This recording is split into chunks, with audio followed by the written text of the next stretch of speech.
Oh man, you're just ruining it. Look at my lips, you're ruining it. Ruining the...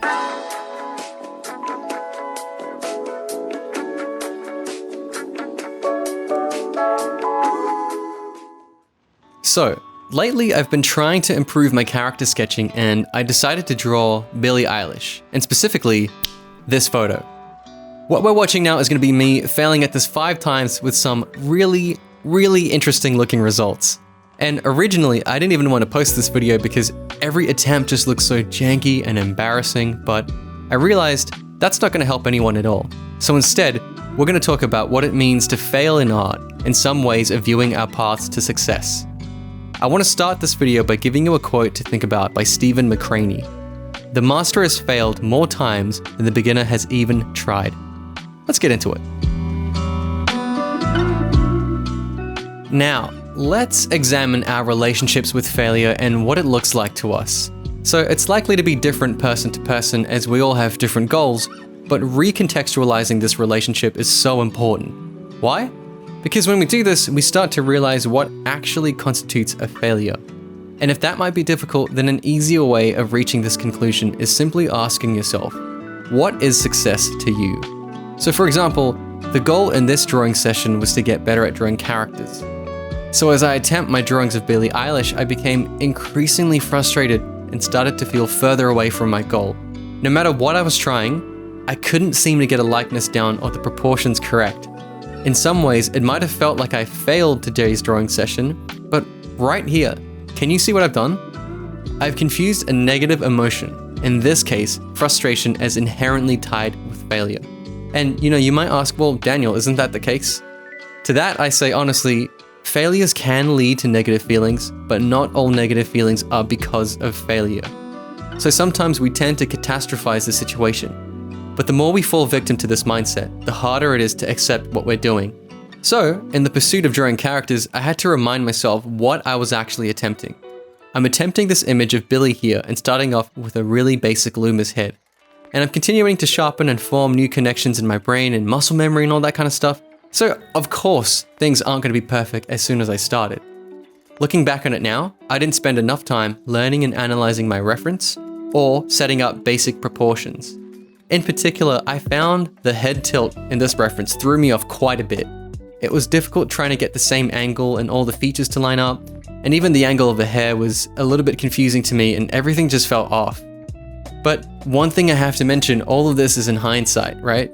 During the actual drawing process, it's so hard to keep all of this in mind. It's hard to remember when you're actually feeling it. And in that case, I would have to say that frustration can actually be useful. It's only a game. Why you have to be mad?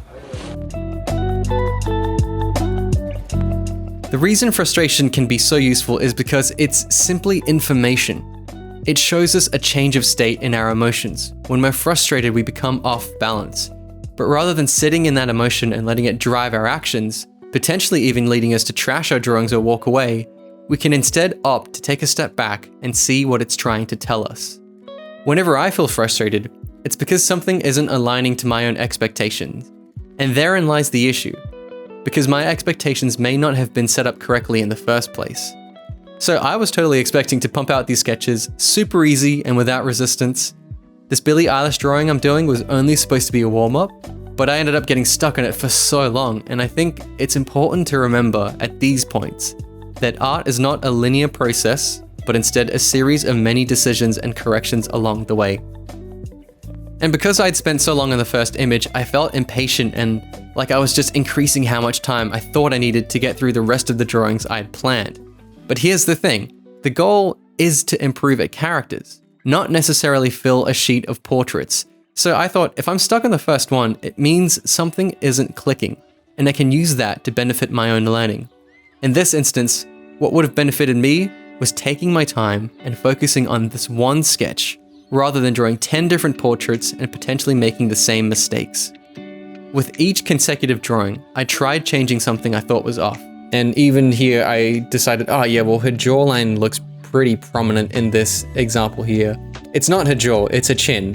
And looking back on it, I gave her some crimson chin looking face, and Billy, I'm so sorry. Not that you're ever gonna watch this. By my mother's mandate,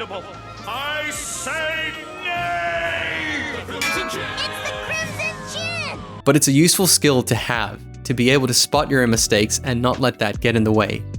Even after all my attempts, I personally still don't think I did any of these drawings justice. But even still, there's merit in trying.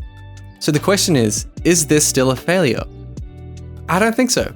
I think a true failure would be walking away and not drawing at all. I think a large part, an important part of being an artist is our ability to improvise and adapt. Even if we spend time drawing thumbnails or practicing beforehand, what matters is the actual time we're sitting down and creating.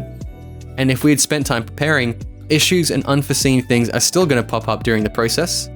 You know, sometimes we're just having an off day, but a momentary setback isn't a failure. It's our ability to overcome these challenges that leads to successful creation. We don't need to be perfect. I don't think I would have helped out many people if I had posted a video of me nailing every single portrait I drew. You know, while that may have been entertaining and still provided some insight, I personally had to fight that voice in my head and post this video instead. Even in the end, after I tried correcting my mistakes 5 times, I still was not exactly satisfied with the Billie Eilish drawings that I did. But there's inherent value in spending time attempting to correct those mistakes, and what it proves is that, you know, I still have a long way to go. I'm going to reintroduce that quote I had at the beginning of the video. The master has failed more times than the beginner has tried. Failure is inherently tied to the process, and rather than trying to fight it or pretend to be perfect, I say embracing it will get us faster to where we want to go. Learn to be an example of failure and use it to get to know yourself better. Personally speaking, I knew that I was recording this drawing session, and that led to a new level of expectation. I thought, maybe this is going to be great content for YouTube, or I can show this off to other people. And yet, expecting that much out of a practice session is ridiculous. If I'm too caught up in the end product of what my drawings look like, then I'm not focusing on actively trying to improve by seeing what I got right or wrong. At some point, that expectation of other people looking at my work seeped in and changed the entire vibe of this practice session. The funny thing is, after I'd finished these drawings, I set out to do another Billie Eilish portrait. In this version, I spent a lot more time looking at the reference, and I even took it all the way to a final painting. At the time, I was too preoccupied with posting it on Instagram as a reel, that's why I have all these videos here, but at some point, it just didn't feel right to me. This artwork was created with the sole intention of getting likes, so I never ended up posting it except for in this video. By then, I didn't feel like I needed to either. I was pretty happy with what I managed to achieve, and I just left it as painting for me. Whenever I think back to the entire concept of failure and not achieving our goals, I can't help but picture this scene from Batman Begins. Why do we fall, sir? So that we can learn to pick ourselves up. I'm not wearing any hockey pads. So keep getting back up, because you have to understand that all of this is working for us, not against us. In our pursuit to be the best artists we can, we're gonna make mistakes.